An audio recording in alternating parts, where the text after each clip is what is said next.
Takes or one? Just one. Interviews, much music, take one. Let's hope there's only one take. Yeah, exactly. One take matters here.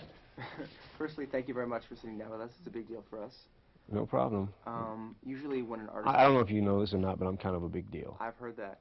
No, kind I'm of kidding. A big deal. No, Have you anyways. heard the Eclipse track with Kanye, actually? I'm kind of a big deal? No, not yet. Very good. I'll make sure I check it out, though. Check it out. Because it must be about me. It must be about you. No, I'm kidding. Anyways. Usually when an artist of your level releases their 7th or 8th or 9th or 10th record, for that matter, it's almost like, you know, it's an afterthought, you know, because to their fan base it's not necessarily a big surprise. Artists and bands, after their, you know, X amounts of records, are usually on autopilot. Because you've been gone for so long and because you've gone through the kind of stuff you have since the last record, does it kind of feel like a reintroduction? Yeah, it kind of does, honestly.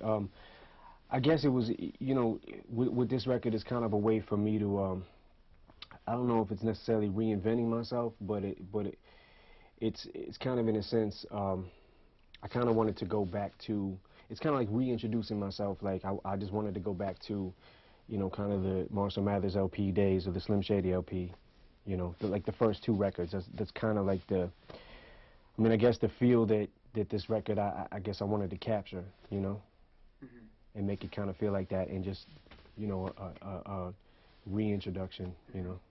There was a time when you didn't know whether you were going to put out a record at all. I mean, I heard a Hot 97 interview when 50 was on, and you called in and you were saying essentially that, you know, things were really great for you right now, and, you know, you felt like you were ready to make music again, but you kind of alluded to a time in your life where things seemed to be kind of falling apart and you weren't sure, you know, whether or not you actually wanted to make records again. How bad did things get during those times?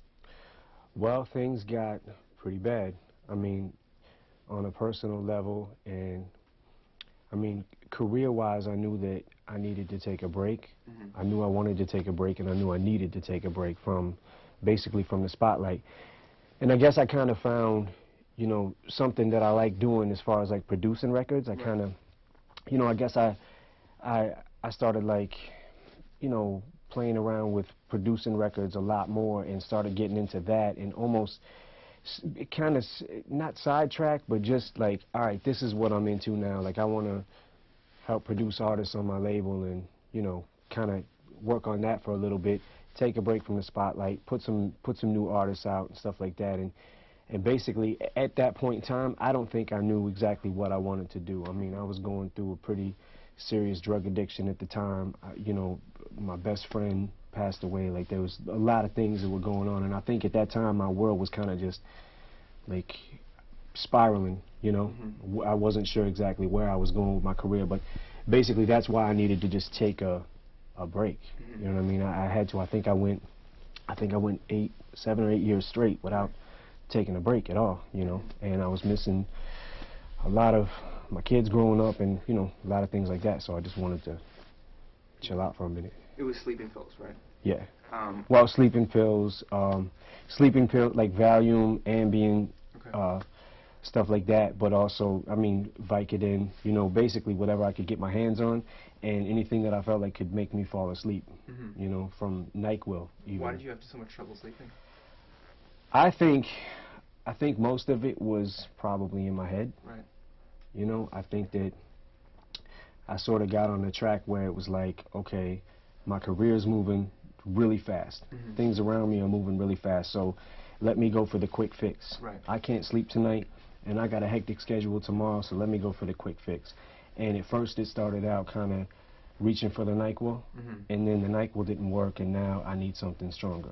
It's funny because when I was preparing for this, I was reading a lot about addiction to sleeping pills. And the story you're telling me about, you know, things started getting crazy and then you start with NyQuil, that's kind of mirrors every single story I've heard or read about online about, you know, people who are addicted to sleeping pills. Yeah. Yeah, I mean, that's kind of, I mean, for me, I don't know how it starts for everybody. I'm sure I mean, that's how it started for me, so I could see it starting that way for, you know, other people or whatever, but it's kind of how it started with me, and it was like, when I stumbled on the Valium, it was like, okay, I think this is my drug of choice. You know, it was kind of like, I never really had a problem with alcohol, I never really had a problem with, you know, any other substance, you know, until, like, in other words, not saying I didn't have my moments Right. when I was drinking and shit like that, but I also, you know, just like, for some reason I was able to kind of shut those things off. And Valium, I started building up a tolerance to it, you know, Ambien, you know, you start taking those things and it gets in your system and you build up a tolerance. You need more and more and more, you know, and it's, I mean, and I never once, like, really stopped to think, like, you know, addiction kind of runs in my family a little bit too. So maybe, you know, and addiction, from what I understand, it's you know, got a lot to do with genetics. You know what I mean? And I never, like, really stopped to think about that there's other members of my family that are addicts themselves. When you talk to people who are addicts or who have addicts in the family, you hear a lot words thrown around like rock bottom. Like every addict kind of hits their rock bottom. What was yours? Or did you have one? Well, I don't know if I necessarily had a rock bottom. I mean, I actually probably had a few rock bottoms, but, you know, basically when I went to rehab, you know, I wasn't really ready to get clean. I know the other people around me were ready for me to get clean, but I wasn't ready for, you know, I wasn't ready myself. So I think I stayed in rehab for maybe a total of 2 weeks, you know, and checked myself out. And I think I was convinced at that time, like, I'm not an addict. You know, I even had trouble, like, saying it in group meetings and shit like that. Like, I'm not an addict. This is, you know, something I can fix. This is a sleep problem. I'm going to go to a sleep clinic. I'm going to see, you know, if I can fix this problem. And, you know, basically pretty much when I got home from rehab, I started taking Vicodin, you know, maybe like a week later, if even that. And, you know, one drug leads to another, you know, and in addiction, like, if you really want to get sober, you can't do anything. You know what I mean? Like, if you really want to put your disease in remission, so to speak, like, you can't touch anything. You know, no liquor, no nothing. What were you like to be around when all this was happening? I wasn't fun. I mean, maybe to some people I was fun, you know. I'm sure maybe I was the life of the party to some people.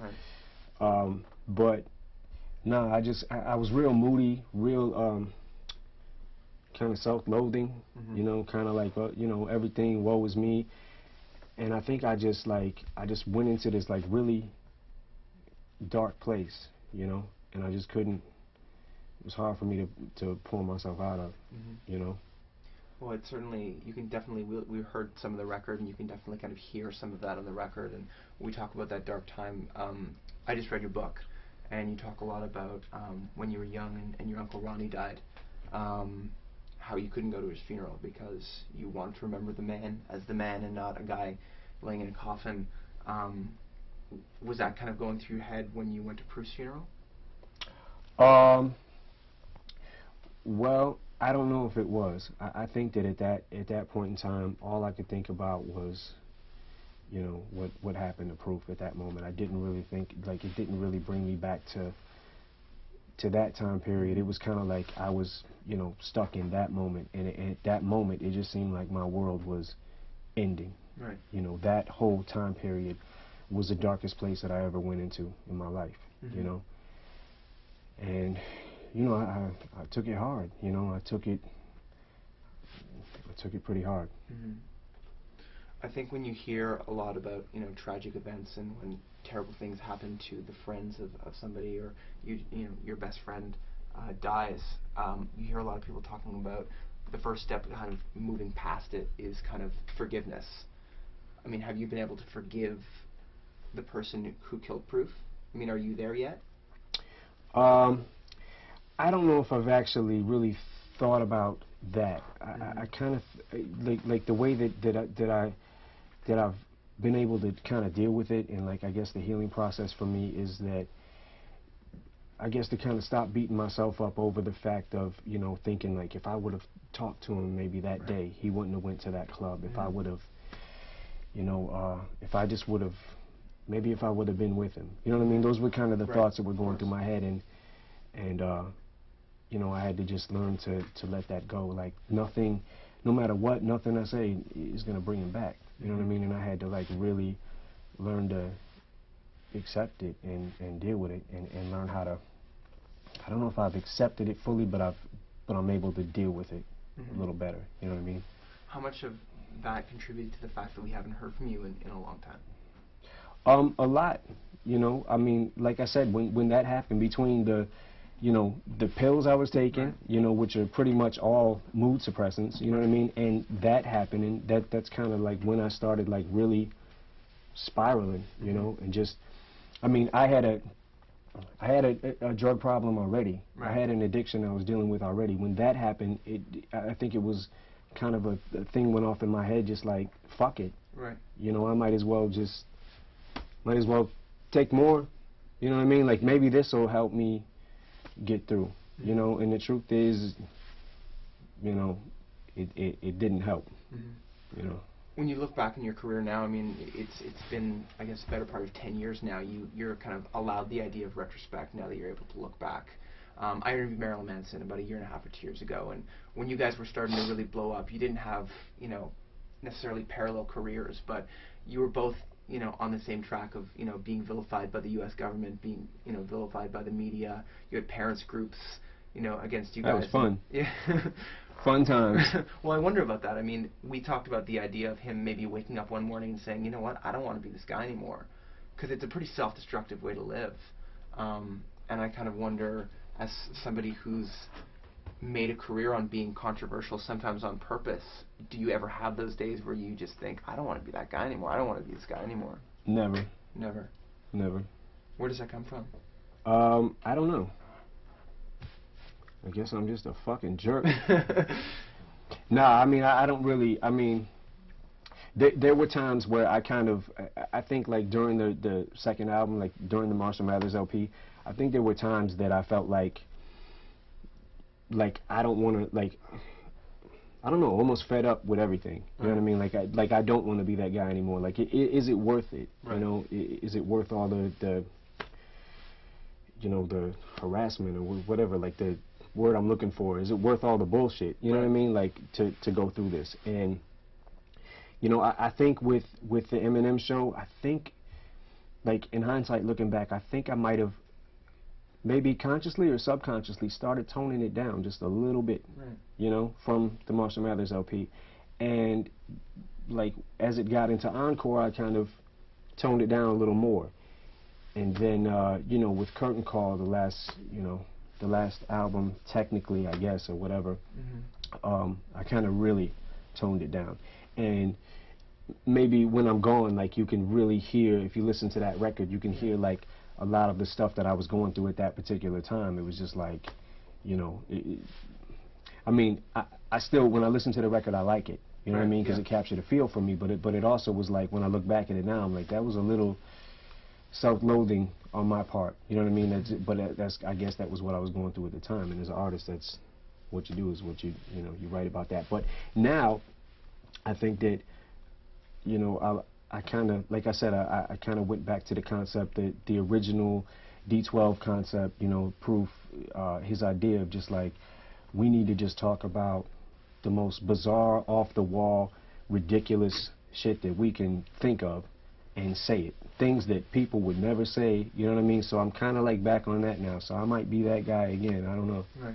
We gotta wait and see. We talked about kind of the legacy aspect and, you know, maybe looking back in retrospect in your career. When you